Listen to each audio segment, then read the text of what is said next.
Vamos falar aqui, hoje é 14 de março, e é uma data muito importante, porque marca os 7 anos da morte da vereadora Marielle Franco, né? Inclusive, teremos uma série de eventos hoje no Rio de Janeiro e em outras partes do Brasil. Naquele 14 de março, há 7 anos, morreram não só a Marielle, mas também o motorista Anderson Gomes.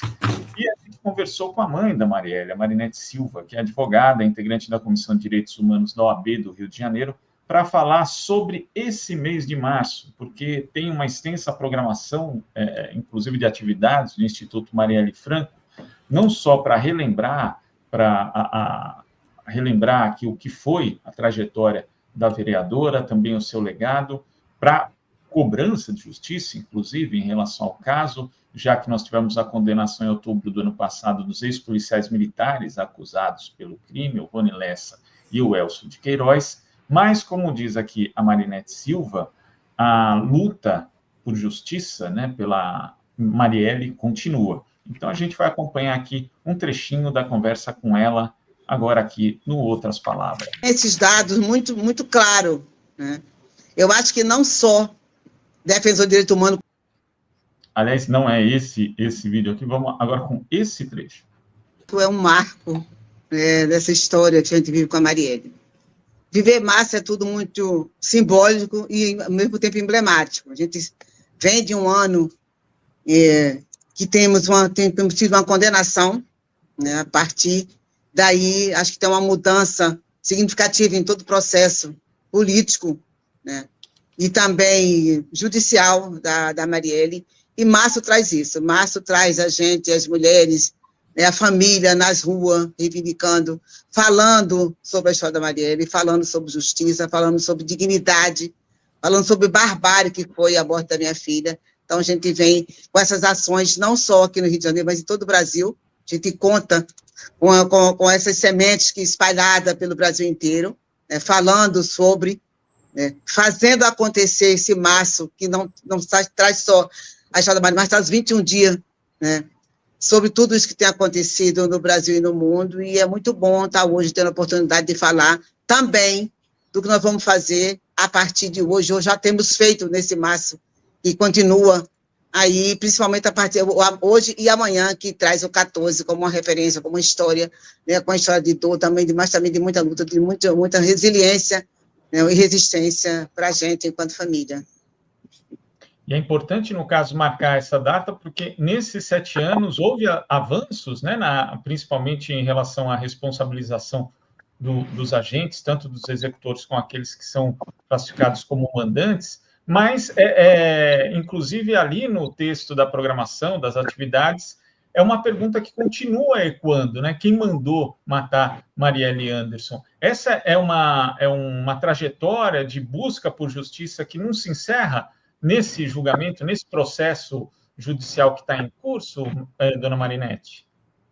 Com certeza. A gente não basta ter a condenação dos homens que foram réu confesso daquela barbárie. A gente tem aí, né, mais ainda 3 homens presos, inclusive ainda temos um júri popular a acontecer, não sei, ainda não tem data ainda, e temos também, há quase um ano, dia 24 de março, vai fazer um ano que os mandantes, né, possível mandante, a gente traz isso muito claro, que as investigações continuam, eles estão presos em presídio de segurança máxima, os 3, e é importante a gente ter isso em mente para que continue e ter também um julgamento digno, né, desses homens que participaram ou não. Não é a minha, não é a família que eles têm que provar, mas sim a justiça, que está tendo aí o bojo do processo, tem coisa muito robusta em relação a isso, e é um marco que traz uma condenação significativa, mas que não para por aí, não é tudo, né? A gente sabe que teve pessoas obstruindo o processo, que estão presos, e também eles eram réu confesso, foram condenados, né, depois de 6 anos, 7 meses e 16 dias, é importante que a gente diga isso, que foi uma luta constante dessa família, nas ruas, entendeu? No Brasil e no mundo, junto com a sociedade civil, junto com vocês de toda a imprensa, para chegarmos a uma condenação e ter também, continuar com a esperança de que os réus, né, além de ser condenado, falem mais alguma coisa que tenha robustez total, né, principalmente em relação aos mandantes que estão presos, né, os supostos mandantes que estão presos ainda. a gente escutou a dona Marinete Silva, e houve uma sessão solene ali na quarta-feira na Câmara dos Deputados, parlamentares do campo da esquerda, do campo progressista, eles cobraram, inclusive, que fosse colocada em pauta a cassação do deputado federal Chiquinho Brazão, né, uma cassação que teve o seu parecer favorável, inclusive aprovado ali no Conselho de Ética da Casa. Ele, junto com o irmão, o conselheiro do Tribunal de Contas do Estado do Rio de Janeiro, Domingos Brazão, e o delegado Rivaldo Barbosa, à época chefe da Polícia Civil Fluminense, foram apontados pela Polícia Federal como responsáveis pela trama que levou à morte da vereadora do PSOL. E, independentemente disso, né, a gente tem sempre que respeitar a presunção de inocência que diariamente é violada aqui no Brasil. Foram reveladas pelas investigações relações, no mínimo, impróprias do deputado Chiquinho Brazão, e nós já vimos aqui no nosso país gente ser caçada por muito menos do que isso. Então, a Marinete Silva também falou a respeito desse caso, né, e comentou sobre a sessão solene em homenagem a Marielle. E a sessão solene que a Câmara fez, já fez outros anos também, é super significativa para a gente. Né? Não por Maria ter sido uma parlamentar, mas por estar em todos os espaços cobrando isso com veemência. Acho que é fundamental, né, que a Câmara se posicione em relação a um possível mandante. É um homem público, um homem que podia fazer seu trabalho não só para questionar, né, o que a Marielle achava ou discordava em relação à política partidária dentro do Rio de Janeiro, mas que eles sejam, sim, punidos, né, eticamente, porque é uma questão do Conselho de Ética, e também judicialmente. É fundamental que a gente traga isso, né, para os espaços de poder e continuar, sim, cobrando. Acho que a Câmara fez seu papel e a gente teve aí uma sessão solene, significativa, entendeu? Com pessoas de progressistas que entendem que não é normal o que esses homens fizeram, a gente vai continuar assim cobrando. A gente espera uma condenação deles, principalmente, tanto eticamente como judicialmente. Agora, inclusive, nessa sessão estavam lá pessoas, figuras como a deputada Thalíria Petroni, né, que trabalhou com a Marielle, e outras pessoas que também trabalharam com ela. A senhora acha que esse é um dos legados, inclusive, que a Marielle deixa, a entrada, o encorajamento de mais mulheres negras entrando na política, já que elas ainda são muito subrepresentadas nesse universo institucional, principalmente na política partidária brasileira? Com certeza. Eu acho que a Marielle tem sido uma referência dentro da política. No ano que a Marielle ganhou as eleições, ela fez um seminário, Mais Mulheres na Política aqui no Rio de Janeiro, que marcou toda a história política das mulheres. Então, Marielle hoje é seta, Marielle hoje é referência, é história, entendeu? Tem sido semente no Brasil inteiro, com mais mulheres, né, aderindo esse processo, dando seus corpos, né, com essa pluralidade que ela tinha, levando também a luta partidária para esses espaços, que é fundamental. Né? A gente tem cada vez menos espaço com mulheres sendo levadas a esses lugares que devem, sim, estar onde elas quiserem. Então, Marielle é isso, Marielle tem representatividade total, no Brasil, nas histórias, nas câmaras, cada vez mais a gente vê mulheres aderindo a esse processo político partidário, que é importante, e não só partidário, mas acho que em todos os lugares, né, que é lá dentro, com satisfação e com coragem que a Marielle tinha. Então, isso é importante, que ela continue sendo essa referência, né, essa mulher que mudou a estrutura, que mudou o pensamento, entendeu? E o fazer dessas mulheres que entendem, sim, que o lugar delas é onde elas quiserem. Isso, a dona Marinete também, a gente falou aqui a respeito da deputada federal Thalíria Petroni, do pessoal do Rio de Janeiro, que ela defendeu nessa sessão solene a proposta que institui o Dia Nacional Marielle Franco, nesse 14 de março, e lembrou também, durante seu discurso, sua fala na sessão, que mais de 1.100 casos de violência contra defensores de direitos humanos ocorridos no Brasil entre 2019 e 2022, de acordo com um levantamento feito pelas organizações Terra de Direitos e Justiça Global, acabaram aí não tendo solução, não tendo a apuração devida. E a Marinete fala a respeito disso, dessa situação dos defensores de direitos humanos no Brasil, e também da ADPF 635, chamada ADPF das favelas, que reduziu os números de letalidade policial do Rio de Janeiro, mas mesmo assim é atacada por autoridades do governo do Estado. Que foram ceifados, mas em todos os segmentos da sociedade hoje. A gente teve aí o Bruno, o Dom, que foram mortos por defender uma causa ambiental. Então, isso não é normal em país nenhum do mundo. É um ranking que é vergonhoso para a gente.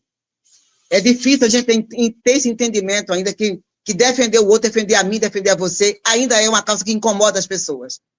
E a Thalia traz isso muito claro. Eu acho que a Comissão dos Direitos Humanos no Brasil e no mundo precisa se voltar para esses dados em relação ao Brasil. É um dado vergonhoso, é um dado que não precisa ter dentro do nosso país. E nós não vemos só acontecer, como eu acabei de falar em relação à minha filha, que defendia o outro, mas sim em todos os segmentos da sociedade, infelizmente. Então, é bom que as pessoas tenham conhecimento. Esse governo progressista tem feito isso, né?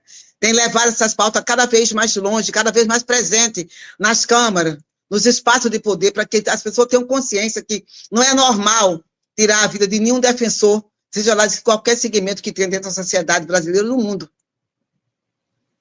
Agora, além dos defensores dos direitos humanos, muitas pessoas têm perdido a vida também em decorrência da violência policial. A senhora faz parte, né, como advogada da Comissão de Direitos Humanos do AB do Rio, e queria que a senhora analisasse, por exemplo, agora a gente tem discussão no STF, a DPF 635, conhecida como a DPF das favelas, e tem autoridades do Rio de Janeiro que se posicionam de forma contrária, acham que podem promover operações policiais sem justificativa alguma. Como é que a senhora vê essa questão da violência policial no Rio de Janeiro e também a postura das autoridades do governo do Estado? Olha, infelizmente, não tem um plano de segurança pública no Rio de Janeiro, acho que quase no Brasil inteiro, mas aqui principalmente. Aqui as autoridades fazem pouco caso, né, da periferia, quando descumprem, né, uma ordem judicial que tem na mente essas entradas infelizes, né, que acham que só tomam certo quando matam mais, é vergonhoso também do Estado. E o governador se posiciona, né, e tantas outras autoridades se posicionam a favor, que não é nada proposital, mas sim acontece por acaso quando eles vão fazer as incursões que não dão certo, né, quando matam o inocente. Então, a DPF é descumprida constantemente. Parece que nós estamos aí defendendo. Eu estive na primeira defesa, não na segunda, mas estive na primeira em novembro, e a gente viu o quanto tem se lutado para que isso mude, para que as autoridades tenham em mente, né, que a vida do outro é tão significativa como a sua. E é difícil a gente viver dentro de um Estado que traz a periferia, traz as favelas, traz a comunidade, né, sem ter o mínimo respeito de ir e vir, seja que hora que for. Dezenas de crianças ceifadas, né, injustamente, ou mesmo sem ter o direito de vir dentro dos seus municípios, dos seus territórios, que é fundamental, parando as aulas, parando, entendeu, os postos de saúde, e, enfim, parando a vida das pessoas que constroem esse país, constroem esse Rio de Janeiro, dentro de suas periferias, né, lutando, trabalhando, trazendo seus ganhos próprios e defendendo seus direitos, que é fundamental para que se possa viver com dignidade dentro das comunidades carentes aqui do Rio de Janeiro, ou não carentes, em todos os lugares do Rio de Janeiro.